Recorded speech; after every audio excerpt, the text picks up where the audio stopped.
छह ढाला, छठी ढाल, दूसरा दोहा।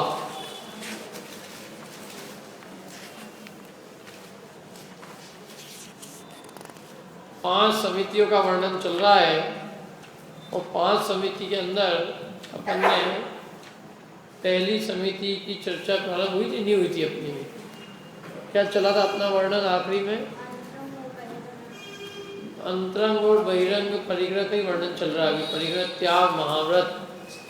परिग्रह मुनिराज 10 प्रकार के बहिरंग परिग्रह के त्यागी होते हैं। तिल तुष मात्र संग नहीं जिनके।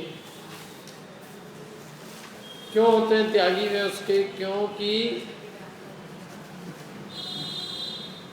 ये सब उनकी आत्म साधना में बाधक है। क्या यदि ये रखना होते तो फिर वो महाव्रत अंगीकार ही नहीं करते, लेकिन उनको इन सब चीज़ों में, ये सब चीज़ें उनकी आत्म साधना में बाधक दिखाई दी, तो इसलिए उन्होंने उन सब का क्या कर दिया? त्याग कर दिया। मैंने दुख रूप जान के त्याग किया है। कोई ये नहीं कि भाई ये अपने को त्याग करना पड़ता है, मुनि बनने के लिए सब त्याग करना पड़ता है, इसलिए इनका त्याग करो। त्याग करना पड़ता है कि दुख रूप जान के उनका त्याग हो जाता है। हो जाता है, दुख रूप जानते हैं तो अपने आप उस चीज़ का क्या होता है? त्याग हो जाता है।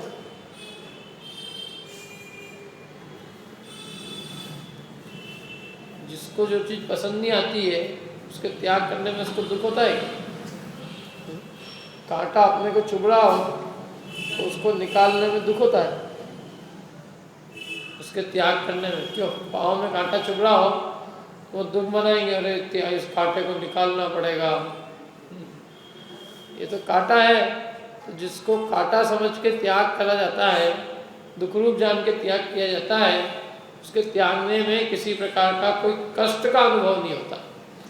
और मुनिराज ने तो उसको दुख रूप जाना है, इसलिए उसका त्याग किया। तो जिसको वो दुख रूप जानेंगे फिर भला उसको पुनः ग्रहण क्यों करेंगे? यदि अपने को तकलीफ हो रही है भयंकर, खाना खाने के बाद जी घबरा रहा है और उल्टी आ गई, वमन हो गया, और अपने को शांति मिली, तो भला उस वमन को कौन पुनः भक्षण करना चाहेगा?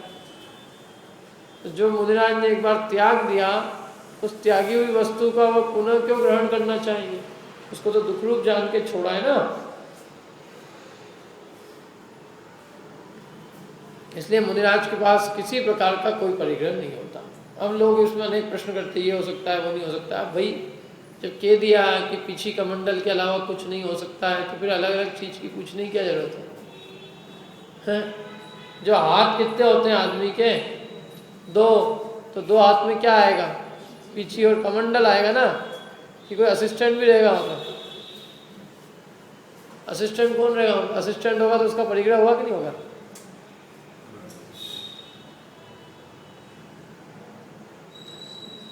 तो फिर वो किसको कहेंगे वो साथ में और चीज़ लेके चलने के लिए? तो एक तीसरी चीज़ भी है, तो वो रखेंगे कहाँ? पेन भी दे दो चलो, तो पेन का रखेंगे? कमंडल से बांधेंगे? कमंडल के अंदर तो डाल नहीं सकते, कमंडल से बाहर बांधने में तो गिर सकता है, पीछे से बांधे तो भी गिर सकता है। तो कहाँ रखने की जगह कहाँ है? कॉपी रखने की जगह कहाँ है? किताब रखने की जगह कहाँ है? जगह है कहाँ? कौन रखेगा इधर से, कौन ले जाएगा इधर से उधर? और ले जाने वाले के लिए व्यक्ति चाहिए, फिर व्यक्ति का परिग्रह, असिस्टेंट चाहिए, फिर असिस्टेंट के साथ तो बहुत सारी चीज़ें हैं। फिर असिस्टेंट के नियम से संक्लेश होगा, असिस्टेंट किसी और के साथ चला गया। फिर हमारा एक मित्र है, कहाँ पे वो, हाँ इधर, क्या नाम है ये, महाराष्ट्र में जगह का नाम ही भूल,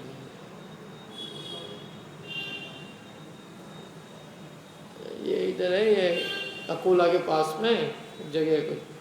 तो वो पहले था, वो उसने मेरे को पूरा किस्सा बताया। बोले मैं जो है झगड़े का निमित्त बन गया। बोले एक जना चाहता था कि मैं उनके साथ जाऊं, दूसरा चाहता था मैं उनके साथ।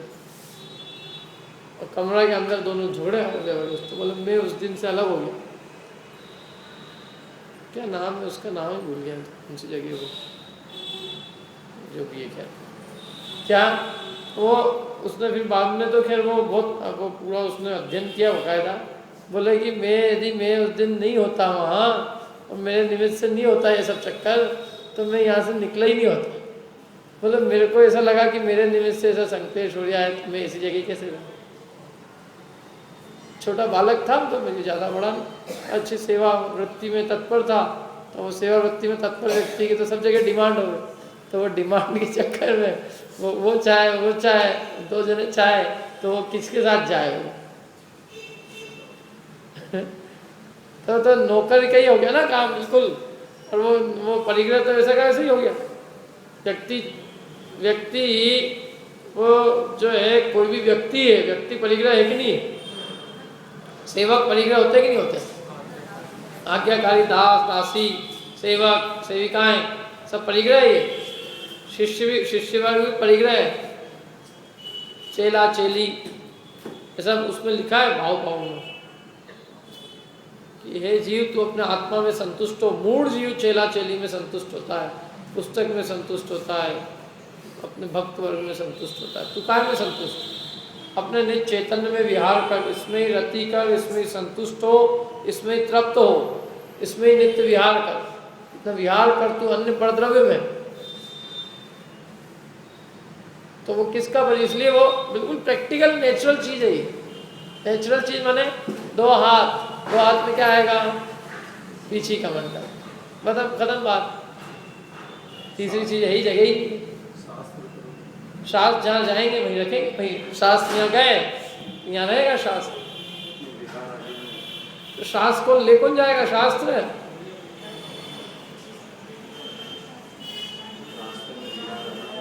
मेरे को बताओ कौन ले जाएगा? नहीं बताओ है। व्यक्ति तो व्यक्ति होता है, व्यक्ति को पीछे नहीं दी जा सकती, कमंडल नहीं दिया जा सकता। कमंडल लेके चल रहा है, रास्ते में कोई आदमी मिल गया, उसको बात करने में लग गया, धंधे पानी की बातचीत में लग गई, और वहाँ जाएंगे और कमंडल की आवश्यकता पड़ी, अब क्या होगी? आकुलता होगी नहीं होगी? पीछे से मार्जन करना है और पीछे की जरूरत पड़ी तो क्या होगा?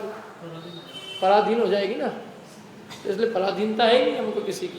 अपने हाथ से पीछे और अपने हाथ में कमंडल लिया और चल रहा। तो व्यक्ति की आवश्यकता कहाँ है?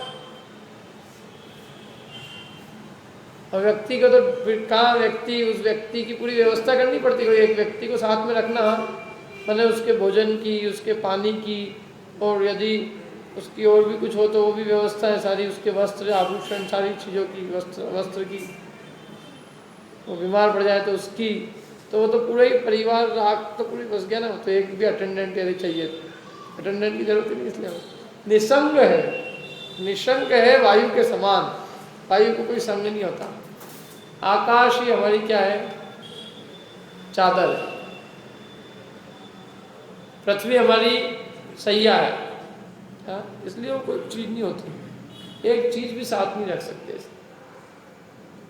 नहीं तो फिर वो जैसे अन्य मत में जो श्वेतांबर मत हुआ, वो यही तो इसी वजह से तो पूरी उसकी उत्पत्ति हुई। एक उपकरण करते करते उन्होंने कहा पहले एक चीज़ चल सकती है, लकड़ी, फिर वस्त्र, फिर पात्रा, और फिर धीरे धीरे करते करते उनकी तो जो दशा है वो वही जाने अब क्या हो गया। क्या एक एक उपकरण करके उन्होंने 14 उपकरण तो उन्होंने वही कर दिए। 14 तो रख ही सकते हैं, फिर वो 14 ही नहीं हुए उनके, वो 1400 ही हो गए। और कोई अंतर ही नहीं रहा किसी प्रकार। इसलिए दिगंबर जो परंपरा है वो इसलिए बिल्कुल अक्षुण्ण रूप से अपवित्र रही, क्योंकि उसमें किसी प्रकार के परिग्रह को कोई स्थान नहीं दिया। देखा नहीं तो कुछ नहीं, क्योंकि क्षुल्लक एलक यदि उसके अंदर सामर्थ्य नहीं है समस्त परिग्रह के त्याग करने की, तो वो क्षुल्लक एलक का होता है ना पद, वो पद स्वीकार करे। 11वीं प्रतिमा का रहता है उत्कृष्ट शावक, क्षुल्लक और एलक, एक लंगोटी अथवा 2 वस्त्र, मतलब जबरदस्ती तो ही नहीं उसके लिए कि वो छोड़े ही छोड़े। भाई उसकी सामर्थ्य ना है तो परिग्रह का परिमाण करे। यदि समस्त परिग्रह का त्याग करने में असमर्थ तो परिग्रह का परिमाण करे। और सामर्थ्य बढ़ गई है तो जितनी जो आवश्यकता का परिग्रह उतना रखे, बाकी सबको छोड़ दो। अनुमति का त्याग करें, उद्दिष्ट भोजन का त्याग करके केवल लंगोटी और एक अपने ऊपर पहनने के लिए वस्त्र रख लें। और राग घट जाए तो लंगोटी जितनी रख ले, और राग घटे तब वो छोड़े। तो ये 11 प्रतिमा है ना उसके लिए, कि एक एक प्रतिमा का आचरण करते हुए अपने आप को देख ले, अपनी जो है सहन शक्ति, अपने परिसर सहने की शक्ति, अपना राग कितना घटा है, वीतरागता कितनी बड़ी है, धर्म के अंदर कितनी रुचि बड़ी है, क्या धर्म में कितना उपयोग लगता है, मन लगता है, ये सारी चीज़ों को वो कदम कदम पे नापता जाए खुद की, कि मैं कितना आगे बढ़ा हूँ। और जितनी जितनी उसकी आत्म साधना बढ़ती जाए उसके अनुसार, पद के अनुसार, और व्रत प्रतिमा आदि अंगीकार करता जाए। मैंने कोई ऐसा यहाँ पे कोई भी दुख का कारण नहीं है, दुख का काम नहीं। दुख का काम मैंने कोई जबरदस्ती का काम हो, या लेने के बाद में अपने को दुख होवे, ऐसा कुछ नहीं है। जितनी अपनी शक्ति होवे, अपनी शक्ति को देखकर, अपने परिणामों का विचार करके, द्रव्य क्षेत्र काल भाव का विचार करके, सब बातों का विचार करके कि जिसको लेने से मेरे परिणाम आगे चढ़ते रहे और जो ली हुई प्रतिज्ञा उसके प्रति निरादर ना हो, ऐसा विचार करके और उसको लेकर और उत्साह बढ़े, क्या काय का उत्साह बढ़े, धर्म का उत्साह बढ़े, इस प्रकार से प्रतिमा अंगीकार करे, बहुत बढ़िया है। लेकिन ली हुई प्रतिज्ञा के प्रति निरादर भाव हो, उसको प्रतिज्ञा लेना ऐसा समझे ली, इधर भंग कर दी, तो वो तो महादोष का कारण है। क्योंकि नी लेना भला है और लेके भंग करना में ज़्यादा बड़ा पाप है। यदि एक आदमी अनशन की प्रतिज्ञा लेवे और एक अन्न का दाना भी खाए तो भी प्रतिज्ञा भंग करने से दोषी है, और एकासन की प्रतिज्ञा लेके एकासन ही करे तो भी वो धर्म का पात्र है। खाया तो उसने इतना सही है, इतना से खाया, लेकिन प्रतिज्ञा व्रत की थी ना, प्रतिज्ञा उपवास की थी, काय की थी, उपवास की, और इतना सा कण खाया है, लेकिन उपवास की प्रतिज्ञा भंग की है, और इसने एकासन ही किया है, और एकासन ने भरपेट खाया, लेकिन नाम एकासन पे ही कहा है कि एकासन किया और एकासन खाया, जो है सो है। मैंने मायाचार की कोई इसके अंदर स्थान नहीं है, तो इसलिए समस्त प्रकार का परिग्रह का त्याग होता है, कोई चीज़ नहीं रख सकते। ये जो अपने शास्त्र, कॉपी, पेन, बस्ता, कोई चीज़ नहीं है, क्योंकि इन सब में धन लगता है। वस्तु और रखने के लिए वो सब चीज़ों की आवश्यकता पड़ती है, आदमी चाहिए रहता है, वो आदमी कहाँ ले जाएंगे इधर से उधर, कौन क्या करेगा उसका। वही जंगल के अंदर ताड़पत्र पे लिखे हुए मिले सब, ताड़पत्र के जमाने के बाद कहाँ लिखे किसी ने, ताड़पत्र सब ओरिजिनल ताड़पत्र पे लिखे हुए दक्षिण में, जो उनका गोमट सार है ना ओरिजिनल है आज भी। कुछ नहीं, जहाँ रहते थे जंगल में ताड़पत्र रहते थे, वो शाही, बल्कि कई लोगों ने इतना तक कहा है कि उन्होंने लिखे ही नहीं है ग्रंथ। एक लेख आया मेरे पास में, उसमें लिखा कि इन्होंने लिखे ही नहीं, इन्होंने बोली थी और वो गाथाओं का संकलन किसी ने किया है, बोले इन्होंने इतना काम भी नहीं किया, और काम भी किया तो ताड़पत्र पे लिखे, कुछ वो तो ही नहीं, और ले लेके तो ही चलते गए कि हम ले लेके चलेंगे, और फिर उसको कहीं पे जाके उसको छपवाने की व्यवस्था करनी। संरक्षण तो उस वक्त लोगों ने किया ना उसका, आज भी संरक्षित है। जहाँ जो वो मूल बद्री, जैन बद्री में जिन लोगों ने वो गाथा, मैंने कोई चीज़ लिख के रख दी, यहाँ लिख के चला गया, किसी को उपयोगी लगी उसने ले ली। नहीं, ताड़पत्र जंगल में मिलते थे आराम से, तो बीन के तो गृहस्थ वहीं दिया, उन्होंने लिखा, चले गए।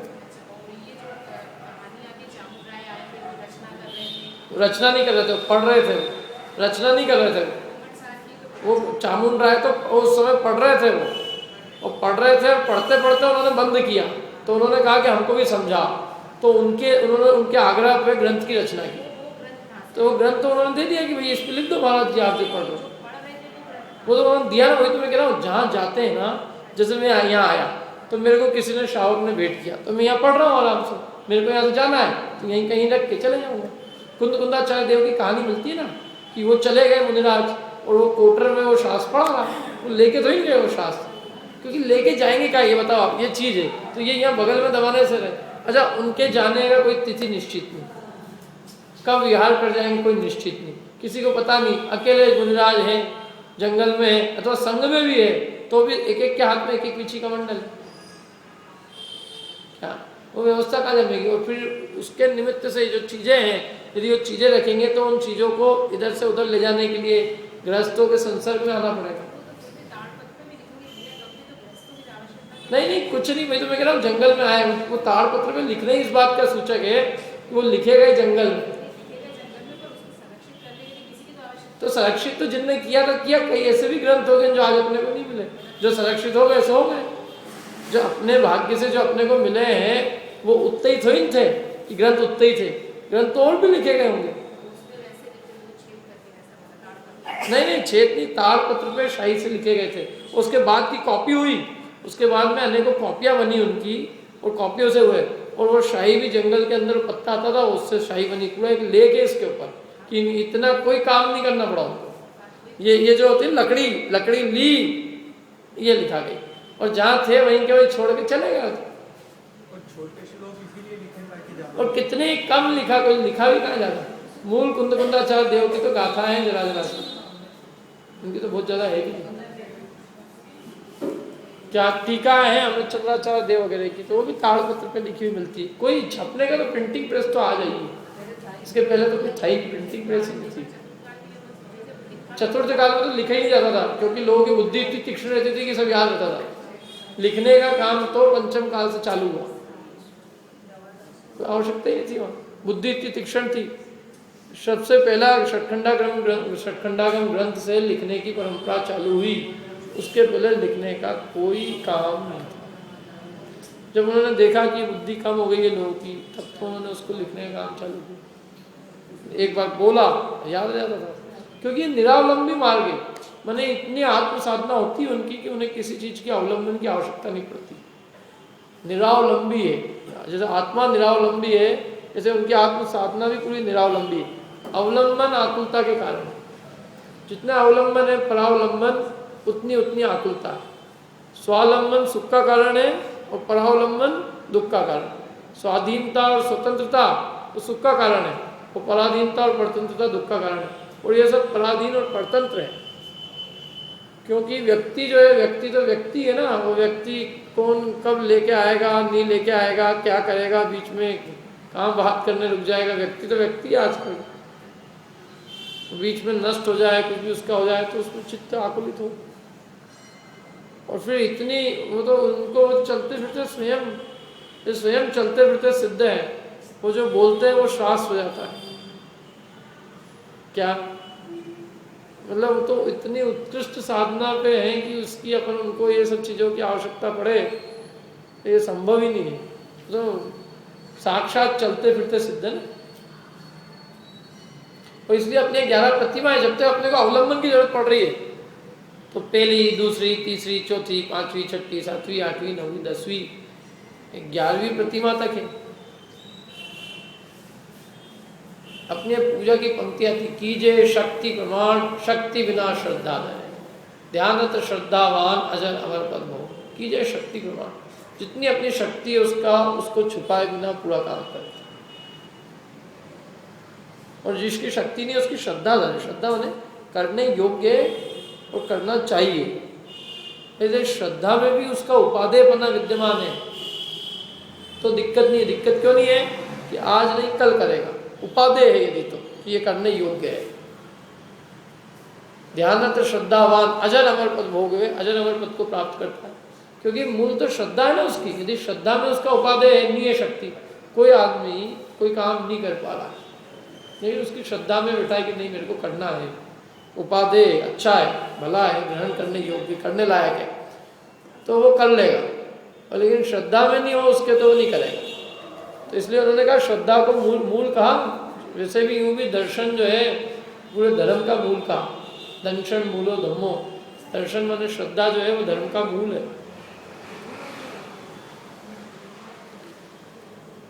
जितनी शक्ति होगी उतनी करेगा तो कोई दुख नहीं होगा उसको, शक्ति का उल्लंघन करेगा तो दुख होगा। क्या तो ये है। तो ये परिग्रह, और फिर परिग्रह में तो कोई दिक्कत ही नहीं ना। जब शक्ति मतलब वो जब चीज छोड़ दी एक बार, उसको दुख रूप जान के, तो उसका क्यों ग्रहण करेंगे। जब पहले छोड़ी ना तो छोड़ी तब काय के लिए छोड़ी, दुख रूप जान के छोड़ी ना, तो उसका ग्रहण कैसे करेंगे पुनः। जो चीज एक बार उबाल दी उसको पुनः ग्रहण करना संभव ही नहीं है। इसलिए 10 प्रकार के बहिरंग परिग्रह के तो पूरे त्यागी होते हैं, बिल्कुल किसी प्रकार का परिग्रह नहीं होता। और ये ना, ये देखो, ये संयम प्रकार ग्रंथ इसलिए में लेके आया इसको। ये जो है, ये 100 साल पहले लगभग ये सूर्य सागर जी महाराज ने लिखा है, आपने देखा होगा। अब ये तो अभी के महाराज जी ने लिखा है, किसी कोई नहीं चतुर्थ काल के महाराज जी का नहीं, कि ये चतुर्थ काल की साधना अलग होगी, पंचम काल के अलग, ये अभी के महाराज जी का लिखा हुआ। और अभी हुए वो थोड़े समय पहले, और उन्होंने लिखा कि पूरी मुनि धर्म की जीवनचर्या कैसी होनी चाहिए। ये दिल्ली वालों ने छपाया है, दिगंबर जैन समाज, कैलाश नगर दिल्ली वालों। धर्मभूषण जी महाराज हुए, उनकी प्रेरणा से मतलब ये ग्रंथ छपा है, इसे पूरा दिया उन्होंने। और वो खुद अभी हुए ना, कि मतलब ज़्यादा पुरानी बातों भी समझ में आए, उन्होंने सब लिखा पूरा कि भाई इसमें क्या दिक्कत है, ये जो है परिग्रह का त्याग करने में क्या दिक्कत क्या है। जिसको छोड़ दिया है तो छूटी छूटा ही है, दिक्कत तो ग्रहण करने में होगा, परिग्रह का त्याग करने में क्या दिक्कत है। सारी चीज़ों का विवरण दिया है इसमें, उसको पढ़ना एक बार नहीं, अनेकों बार पढ़ना है इसको, क्या है। और इसमें एक भी चीज को ऐसा लगे कि आगम विरुद्ध हो तो बताना मेरे को कि इसमें आगम से विरुद्ध है। मूलाचार में कुछ और कहा है, यहाँ कुछ और कहा। और इसके लिए पहले मूलाचार, अंगार धर्मामृत, ये सब पढ़ना है ग्रंथ। क्या मूलाचार, अंगार धर्मामृत और अष्टपाउर, ये 3 ग्रंथ में मुनिराजों के जीवन चरित्र का वर्णन है। मुनिराजों की चर्या कैसी होनी चाहिए, काहे के लिए पढ़ना, अपने को बनना है कि नहीं बनना है।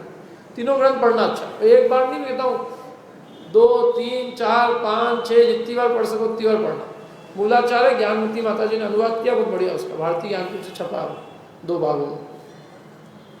और अंगार धर्मामृत है, शोलापुर से छपा है। और तीसरा क्या बताया मैंने, अष्टपाउड़। अष्टपाउड़ तो सब जगह मिल जाएगा, वो पंडित पन्नालाल जी है सागर वाले, उन्होंने उसका अनुवाद किया, पढ़ना इसको। और ये पढ़ लेना संयम प्रकार। अब या तो इसकी माने अपन जिनवाणी की, और या फिर जो लोग के हुए उसकी माने किसकी माने। या तो इसको पढ़ना बंद कर दे अपन, इसमें जो लिखा है। इसमें तो ऐनक तक का निषेध किया है, चश्मे का भी, क्योंकि चश्मे के लिए पैसे लगते हैं, फ्री में चश्मा नहीं बनता है। और पैसा कहाँ से लाएंगे, पैसे का तो त्याग हो गया।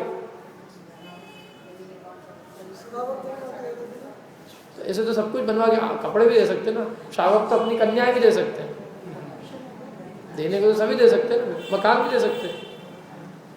बात देने, उनके देने से मतलब तो ही नहीं है, लेने से उनके ना कि हम लेंगे कि नहीं लेंगे, आप मेरे को कुछ भी दे।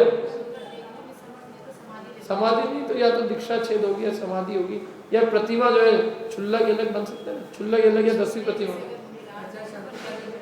तो व्रत मतलब जो है वो मुनि अवस्था छोड़ के, जैसे समंतभद्र स्वामी है, समंतभद्र स्वामी के रोग उत्पन्न हुआ तो क्या हुआ, मुनि दीक्षा छेद नहीं पड़ी, छेदी, रोग ठीक हो गया, प्रायश्चित लगे पुनः मुनि बना।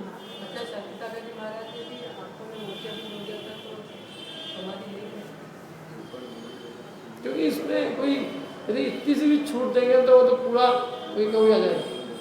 चाह लंगोटी की दुर्भाग्य, इसलिए उसका निषेध किया। मुनि धर्म सर्वोत्कृष्ट है, मैंने साक्षात भगवान के तुल्य उनको कहा है, सिद्ध समान। क्या तो उसमें किसी प्रकार की छूट कैसे दी जा सकती है, दिक्कत है ना। और फिर वो चश्मे के अंदर भी बहुत सारी डिजाइनें आती है, फिर उसमें फ्रेम भी आती है चश्मे में, बहुत अच्छी सोने की फ्रेम, चांदी की फ्रेम आती है, सोने की अच्छी से अच्छी एक से एक डिजाइन आती है। फिर उसकी कंपटीशन चालू हो जाएगी। केवल एक पीछे कमंडल ऐसी है जिसमें कोई कंपटीशन की गुंजाइश नहीं, और इसलिए कमंडल भी लकड़ी का होता है, धातु का नहीं। धातु का हो जाए तो फिर तो ये छोड़े ही नहीं, एक चांदी का लाएगा तो एक सोने का, एक हीरे का जड़ा हुआ, पीछे भी केवल मयूर पंख की, कुछ नहीं, नो कपड़ा, नथिंग एल्स, कुछ नहीं है। सफेद नहीं, मयूर पंख की होती है, सफेद तो ही नहीं होती है, सफेद तो अन्य मत में होती है। सफेद कैसे कह रहे हैं, अरे कई सफेद नहीं होती भैया, मयूर के पंखों की पीछी होती है।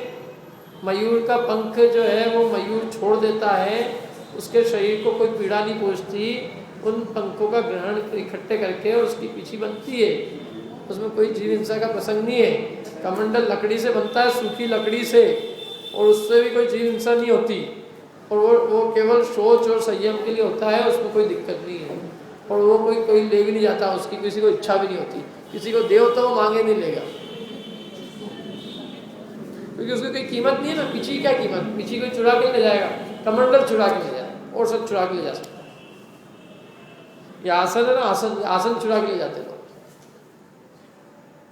तो फिर वो फिर केवल ज्ञान के पात्र है मुनिराज, मतलब मुनिराज एक अंतर मुहूर्त में केवल ज्ञान प्राप्त कर सकते हैं। यदि शुक्ल ज्ञान मान रहे, मैंने श्रेणी आरोहण करे, उनको एक अंतर मुहूर्त लगता है केवल ज्ञान प्राप्त करना। इसका अर्थ नहीं है संभव है, मैं बता रहा हूँ उनकी भूमिका ऐसी है। तो जब भी होता है तो केवल ज्ञान होगा, तो वो केवल ज्ञान होते समय यदि अन्य वस्तु होगी तो उसका विकल्प रहेगा कि वो आत्मा का ध्यान करेंगे, जिसको उसमें कहा ना प्रवचन सार में कि वो मुनि यदि वो अन्य वस्तु रखेगा तो वो उसको धोएगा कि अपने कर्मों को धोएगा, उनको सुखाएगा कि कर्मों को सुखाएगा। उसमें उन्होंने श्वेतांबर मत की तरफ से प्रश्न किया है कि भाई एक लंगोटी में क्या है, जरा से कपड़े में क्या है, ऊपर धो के सुखा देंगे हम। तो उन्होंने कहा वो सुखाओगे, रस्सी पे सुखाओगे तो वो रस्सी तो ठीक है, वो सुखाने के बाद में उड़ गए तो, कोई चोरी ले गया तो, और उसको रस्सी पे भी है तो रस्सी भी कहाँ से लाओगे, और धुलाओगे कहाँ, धोओगे कहाँ। उन्होंने कहा तमाम बात आती है। और जो मुनिराज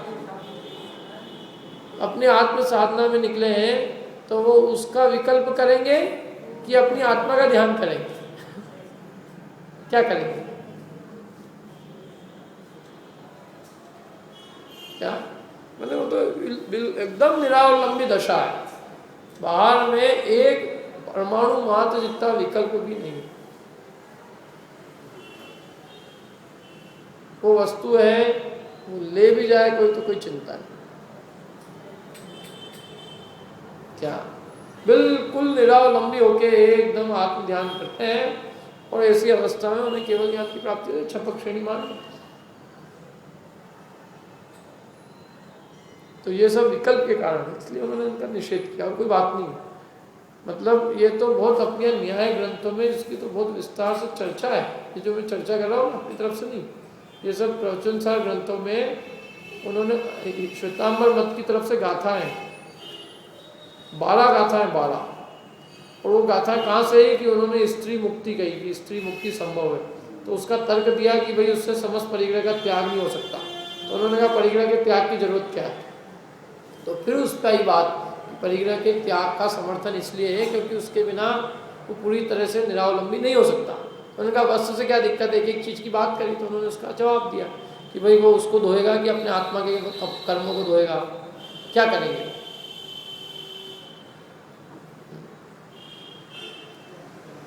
तो इसलिए वो समस्त परिग्रह के त्याग की बात है। स्त्री को मुक्ति क्यों नहीं कही है, क्योंकि स्त्री के परिग्रह का त्याग संभव नहीं। एक धोती भी है तो वो धोती भी जब तक है तो वो समस्त परिग्रह का त्याग नहीं कहा जाता। उसके महाव्रत उपचार से कहे उनके परिग्रह त्याग महाव्रत पूरा लागू नहीं पड़ता, तो इसलिए उनके गुणस्थान ही 5वें से ऊपर नहीं होता, उपचार से महाव्रत। तो इसलिए ये सब बातें मतलब वो तो नहीं है, कोई छूट है ही नहीं अपनी। नग्नता दिगंबरत्व का आभूषण है क्या, और मूल वस्तु तत्व नग्नता है। माने केवल ज्ञान की प्राप्ति, मोक्ष की प्राप्ति वो पूर्ण परिग्रह का त्याग के बिना होती ही नहीं। यदि होती तो फिर जरा सी परिग्रह, तो फिर वस्त्र को भी, वस्त्र तो फिर भी रखने देते ना। और जब वस्त्र का ही निषेध कर दिया जो जितनी जरूरी है, तो अन्य परिग्रह का तो फिर बहुत दूर की बात है, समझना है। इसलिए वो तो परिग्रह त्याग मतलब त्याग, 10 प्रकार के परिग्रह खत्म, कुछ नहीं। और अंतरंग परिग्रह का त्याग, बहिरंग परिग्रह का त्याग तो ठीक है, अंतरंग में मिथ्यात्व का त्याग, अनंतानुबंधिया प्रत्याख्यान, 3 कषाय चौकड़ी का त्याग, 3 कषाय चौकड़ी के योग्य 9 कषाय का त्याग, ऐसे 14 कषाय और 13 कषाय और 1 मिथ्यात्व, ऐसे 14 परिग्रह। मिथ्यात्व क्रोध, मान, माया, लोभ, हास्य, रति, अरति, शोक, भय, जुगुप्सा, पुरुषवेद नपुंसक। तो ये स्त्रीवेद पुरुष, इनका त्याग नहीं हुआ पूरी तरह से, बस संजुलन जाति जितनी कषाय बची है, संजुलन कषाय बची है, और 9 कषाय की भी ताकत संजुलन योग्य है। मैंने उस पर अपने घटाया, ऐसे तो 9 कषाय भी है ही सही, जो है, परंतु वो नौकषाय वैसी नहीं है जैसी अनंतानुबंधी प्रत्याख्यान के साथ थी। अब वो संजुलन कषाय के उदय में रहने वाली जो नौकषाय वैसी नौकषाय, मतलब नौकषाय की भी शक्तिहीन हो गई। और मिथ्यात्व है तो ये अंतरंग परिग्रह का त्याग, मूर्छा नहीं है, क्योंकि बहिरंग परिग्रह का त्याग तो अन्य के भी होता है, लेकिन अंतरंग मूर्छा का त्याग उनके होता है। मूर्छा नहीं होती पर वस्तु, किसी पर वस्तु को अपना नहीं मानते। तो ये है अपने परिग्रह त्याग महाव्रत। और अपन आगे चलते देखो, परमाद तज चोकर मही लखी समिति रियाते चले जग सोहित कर सब अहित हर श्रुति सुखद सब संशय हरि भ्रम रोग हर जिन देव जन मुख चंद्र दे अमृत जरे। क्या कहते देखो, परमाद तजी माने प्रमाद को त्याग करके, चोकर चार कर माने हाथ, कर किसको कहते हैं? हाथ को। तो चार हाथ, मही माने पृथ्वी को देखकर, चार हाथ पृथ्वी को देखकर और प्रमाद का त्याग करके समिति ईर्या चले, ईर्या समिति से चलते हैं। माने चार हाथ जमीन को देखकर और प्रमाद का त्याग करके वे ईर्या समिति से चलते हैं। चार हाथ आगे जमीन देखकर चलते हैं। क्यों चलते? देख के कोई जीव इंसान ना हो। माने उनके चलने फिरने का राग इतना मिट गया है कि अब राग पूर्वक माने चलने में राग का अभाव है। तो राग का अभाव होने से उनकी जो प्रवृत्ति होती है वो अयत्नाचार पूर्वक नहीं होती, यत्नाचार पूर्वक होती है। जब राग होता है चलने का, इधर उधर देखने का, तो जीव सामने देख के नहीं चलता। और जब राग टूट जाता है तो वो किसी जीव की हिंसा करके अपना गमन आदि प्रयोजन नहीं साधते। तो स्वयं दया पलती है। क्यों पलती है? क्योंकि राग नहीं है ना। जो काम करेगा, मैंने तीव्र राग होता है तो वो हिंसा करके भी अपना गमन आदि प्रयोजन साधेगा। और जिसके राग मंद होता है तो वो हिंसा आदि कार्य करके अपने गमन आदि प्रयोजन को नहीं साधते। चलेंगे तो देख के चलेंगे, जो काम करेंगे वो यत्नाचार पूर्वक करेंगे। यत्नाचार कब नहीं होता है? जब अपने को शरीर का राग होता है, इधर उधर देखने का राग होता है, तो यत्नाचार निकलता। आपको इधर देखना है, उधर देखना है, तो आप सामने नहीं देखोगे। और आपके देखने का कोई राग नहीं, तो आप कहाँ देखोगे? स्वाभाविक रूप से सामने देखो। चलने का राग नहीं है। चलने का माने भाई हमें तो बस जाना ही है, जाना नहीं, हमें विहार भी करना है, लेकिन हम देख के करेंगे, माने अपनी शर्तों पे। ऐसा नहीं कि हमें जाना है तो भले ही हम जाना है तो हम बिना देखे या कोई जीव भी हो रास्ते में तो चले जाएंगे, नहीं। अपनी शर्त है, जीव रक्षा फलेगी, जीव हिंसा नहीं होगी तो हम चलेंगे। और चलेंगे तो यत्नाचार को पालकर, माने प्रमाद को टालकर, जीव हिंसा को टालकर गमन करेंगे। जीव हिंसा को टालने के लिए क्या करेंगे कि वो चलेंगे तो देख के चलेंगे।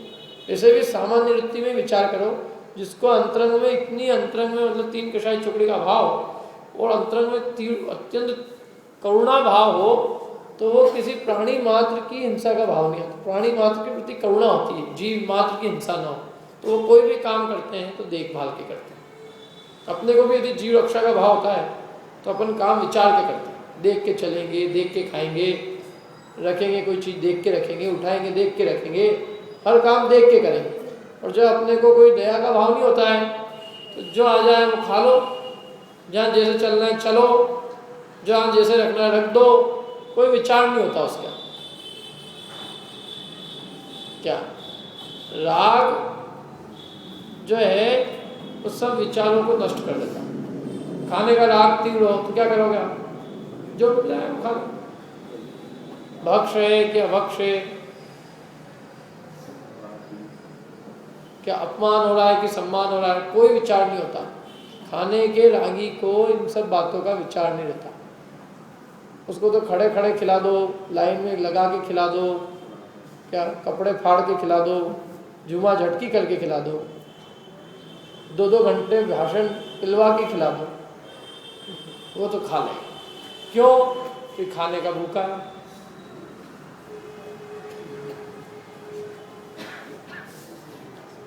11 बजे 12 बजे बोले खाने को मिलेगा, 10 बजे से बुला लें और सब नेताओं सबके भाषण सुनाओ, बेचारे सुनता है। क्यों? 12 बजे खाना खाने को जो मिलेगा। विवाह के कार्यक्रम में जाएगा, लाइन लगी हो, कोई पूछने वाला नहीं हो, लेकिन ये तो खुद पहुंच जाता है, कटोरा लेता है और लेके खड़ा हो जाता है, दे दो भैया एक दाने का ऐसा है। क्योंकि राग तीव्र है ना, जहाँ राग तीव्र होता है वहाँ अपनी कोई शर्तें नहीं होती, और जहाँ राग मंद होता है वहाँ सारी अपनी शर्तें चलती। हमारा खाना खाने का राग ही नहीं होएगा तो भैया बैठ के खिला रहा हो तो खिला, खुद आया कि नहीं, आदमी नहीं आया, शुद्ध है कि नहीं है, भक्ष है कि नहीं है, दुनिया भर की शर्तें, तो वो आदमी कह देगा भैया यार। और जिसके खाने का राग नहीं होगा, वो जिसे खाने का तीव्र राग होगा वो तो कहीं फिसल जाएगा। इसलिए मूल कारण राग है। सामने हाथ मतलब जो है प्रमाद को टाल के वो चलते हैं। क्यों चलते हैं? क्योंकि चलने का राग नहीं, मतलब देखने का राग नहीं, इधर उधर देखने का भाव नहीं। और अपन को देखने का भाव इसलिए अपन जब चलेंगे इधर उधर ऊपर नीचे चलेंगे। और अब तो खैर क्या है, अब तो चलने का तो काम ही कहाँ है, अब तो गाड़ियाँ चलती लगातार लपक के सब, उसमें काय की एरिया ने काय की पिरिया क्यों? गाड़ी तो ही नहीं एरिया समिति से चलती, गाड़ी देख के चलती क्या 4 जगह की जमीन, गाड़ी तो बड़ा चलती भोर। तो कौन जीव है, बड़े बड़े जीव मर जाते हैं उसके अंदर। कम से कम उपयोग करना चाहिए अपन लोगों को। 2 पहिए से काम चल सकता हो तो 2 पहिए से चला लो, 4 पहिए को ले जाने की क्या जरूरत है? इस देश में सड़कें ही नहीं है, जगह ही नहीं है, पूरी रोड पे खड़ा रहता है, सब लोग गाली बकते कहाँ से आ गया यार हैं? तो नरक में स्टेटस तो नरक में भी रहता है, 7वें नरक। चक्रवर्ती के अलावा कोई नहीं जा सकता, मतलब चक्रवर्ती हो, बड़ा अच्छा खासा पाप किया हो, ऐसे वैसे कैसे जाए? छोटी मोटी गाड़ी वाला तो इन 7वें नरक जाता है वज्र विश्रम नाराज सनन चाहिए उसके लिए भी, सचमुच मजाक नहीं कर रहा हूँ। 7वें नरक जाने के लिए वज्र विश्रम नाराज सनन चाहिए, बहु आलम भी बहु परिग्रह होना चाहिए, छोटा मोटा परिग्रह नहीं जाता। मोक्ष के लिए भी वही चाहिए, नरक के लिए भी वही चाहिए। ये स्टेटस किसका रहा है? चक्रवर्ती अपना नाम लिखने जाता है, जगह नहीं मिलती उसको।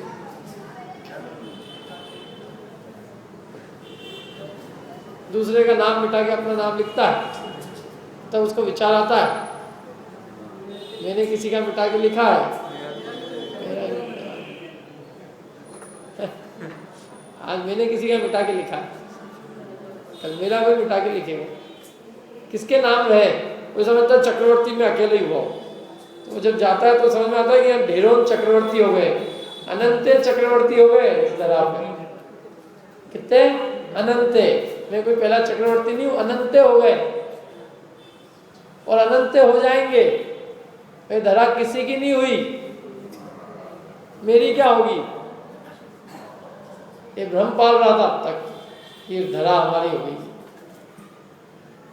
अनंत पाल के मतलब अनंतों ने माना कि हमारी हुई, किसी की नहीं हुई, वहीं की वहीं पड़ी है। और अनंत चक्रवर्ती अपने आप को पहला चक्रवर्ती, फर्स्ट चक्रवर्ती, फर्स्ट वहाँ देखने गए तो इतने सारे हो गए पहले।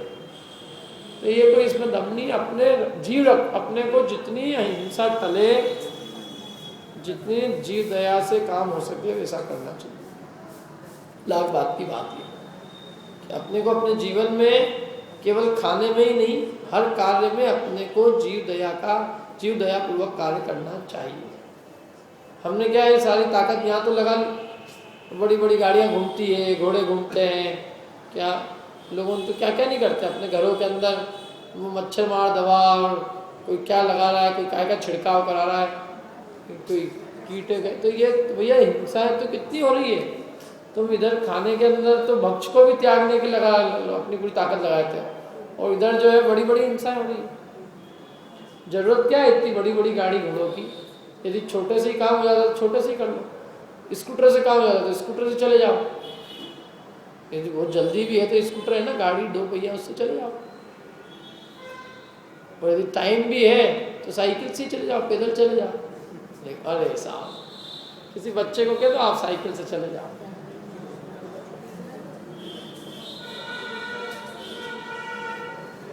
तो ये क्या है, अपने चित्त में ये सब बन गए विकल्प, बाकी इनको सार नहीं कर सकते। एक जीव की हिंसा माने ये समझ लो करोड़ों इधर सोने की दिनारे देवे और एक जीव की हिंसा करे तो वो सब बराबर है। बल्कि बराबर नहीं, बल्कि पाप ज़्यादा है और पुण्य कम है।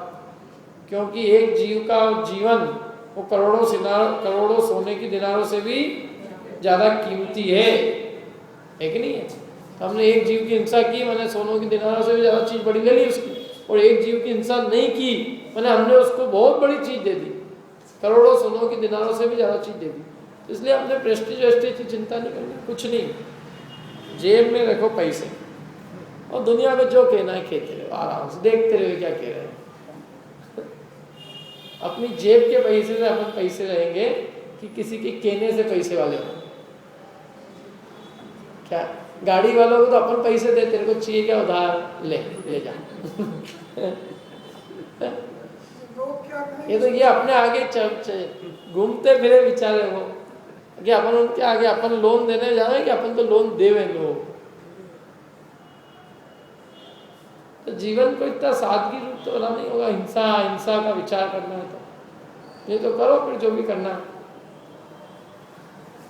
कभी एक वो भी देखना, गाड़ी चलती है ना अपनी, बरसात वगैरह में तो इतने गिंडोले बढ़ते हैं, फटाफट होते कि नहीं होते गिंडोले। और उसके अलावा भी चूहे, बिल्ली, कुत्ते, बड़े बड़े जीव मर जाते हैं, सांप भी मर जाते हैं। बोलो, तो सब बहुत, मेरे को तो बहुत पाप काम लगता है वहाँ। और गाड़ी इसलिए भाई हम अपने साधन से आ जाएंगे, गाड़ी वाड़ी की क्या है, क्या गाड़ी से हमारी वैल्यू है कि हमारे ज्ञान से वैल्यू है? मैंने बताया था ना खंडवा वाले का किस्सा। बोले मैं गाड़ी लेके आ रहा हूँ, भले आदमी पानी आ रहा है इधर, तू गाड़ी लेके आने की बात कर रहा है। बोला अरे नहीं साहब, हमारी इज्जत का क्या होगा कि हमने किसको बुलाया जो ट्रेन से आ रही है, बस से आ रही है। मैंने तुम अपनी इज्जत की परवाह कर रहे हो? इनके इस पंडित की इज्जत ट्रेन में आने से घट जाएगी, उसका ज्ञान घट जाएगा, उसकी चारित्र घट जाएगा, बस में आने से घट जाएगा है। और वो गाड़ी भेज दोगे और गाड़ी में आएगा तो बड़ा हो जाएगा। ये बुद्धि खराब है? उसका क्राइटेरिया तो उसका ज्ञान होएगा ना, यदि होएगा तो। और चारित्रवंत होगा कोई तो उसका क्राइटेरिया उसका चारित्र होगा। हम उसके गाड़ी से और पैसे से उसका नाप कैसे करने लग जाएंगे? तो ये सब विपरीत धारणा है। मतलब वो तो वही बुद्धि में वही भरा पड़ा है कचरा से कि इनसे आदमी बड़ा है और इनसे छोटा है। क्या एक आदमी मेरे क्षमा मांगे, बोले भैया जी आपको हमने उसमें छोड़ दिया, वहाँ से वहाँ ले गए थे मंदिर के दर्शन करने, तो आपको पता नहीं कौन सी गाड़ी में नाम था, मुझे समझ में नहीं आया क्या बोलते हैं। नहीं आदमी बोलता है रास्ते में, कुछ समझ में नहीं आया। फिर बाद में एक आदमी ने बताया कि जिस गाड़ी से लाए बोले उसके अंदर गैस वैस भरी रहती है, कहीं छूट जाए तो मैंने कहा फिर तो सही बात है। इसके अलावा बाकी क्या है, उससे संबंध क्या?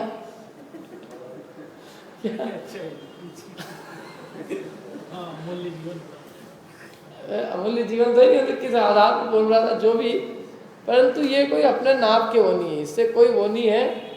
ये अपने को अपना ये विचार करना कि इसमें जीव हिंसा होगी कि नहीं होगी। बस हम यदि खुद जा सकते हैं चल के, तो सरकारी वाहन से जा सकते हैं, तो हम क्यों हिंसा करें? ट्रेन जा ही रही है, उसमें हम बैठ गए, चली गई, वहाँ तक आ रही थी आ गए, बस जा रही थी बस में बैठ गए, बस चली गई, बस आ रही थी आ गए। उसके लिए किसी को बुलाऊं फिर जाए, वो पहले तो आए हिंसा करे, जाए तो हिंसा करे।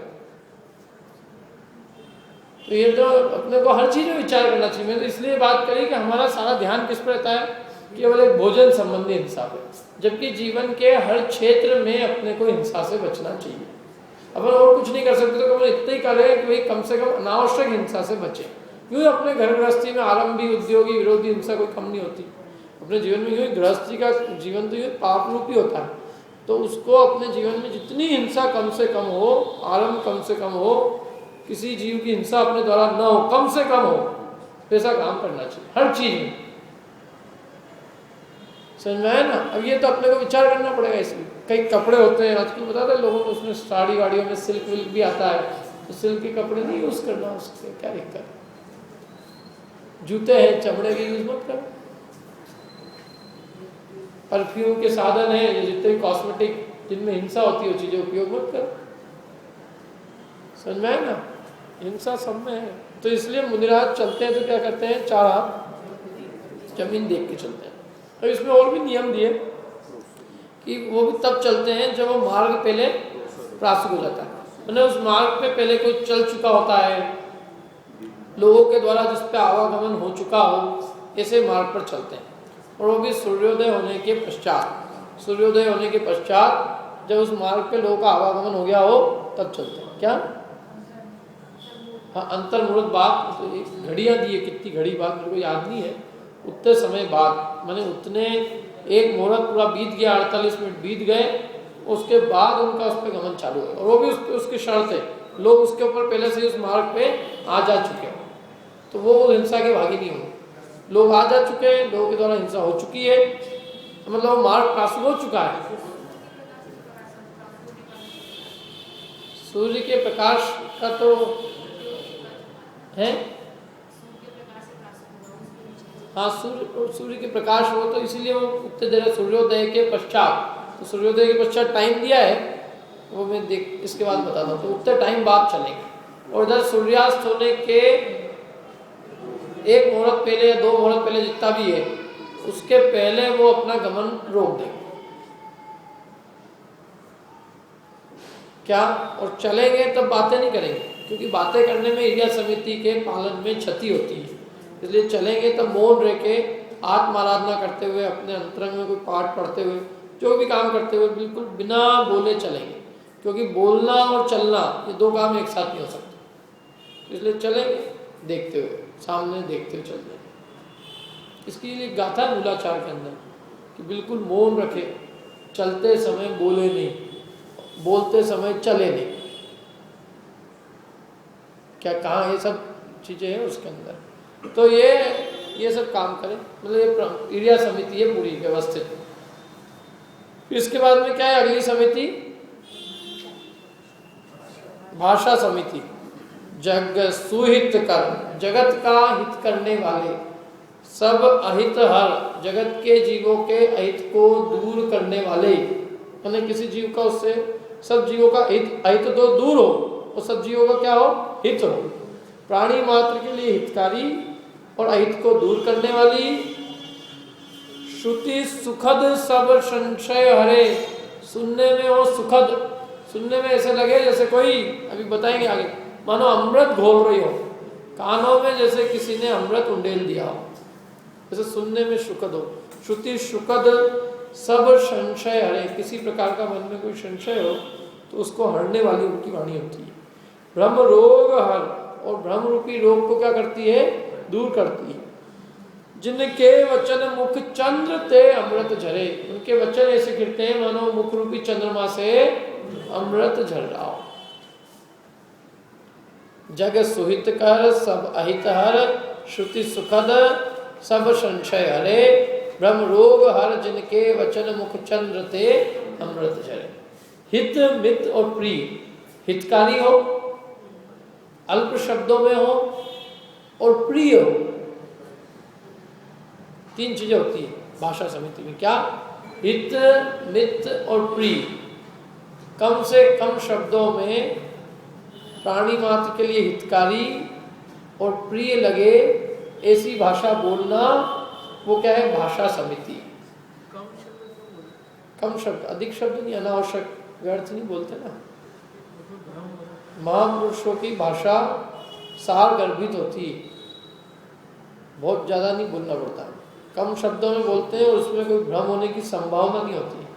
कभी कभी ज़्यादा बोलने से भ्रम हो जाता है खड़ा। एक एक शब्द नपातुला होता है,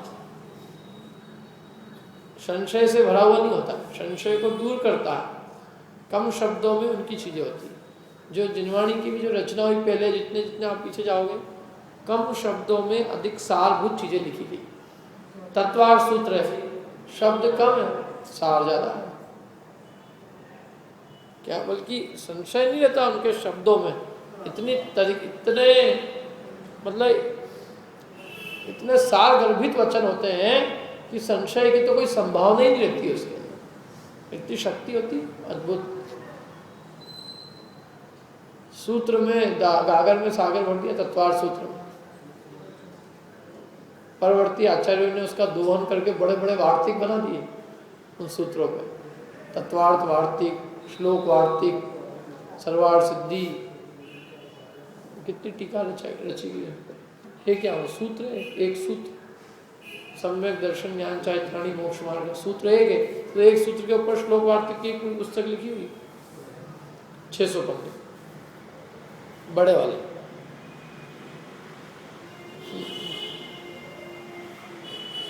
वार्तिक है, परवर्ती आचार्य ने लिखे वार्तिक उसको विस्तार किया, तो जैसे जैसे बुद्धि कम होती है डिटेल होता गया। ये जितने पीछे जाओगे आप तो कम चीजें मिलेगी। पहले गाथाएं लिखी जाती थी, सब पद्य में, पहले का जितना प्राचीन साहित्य वो पद्य में था।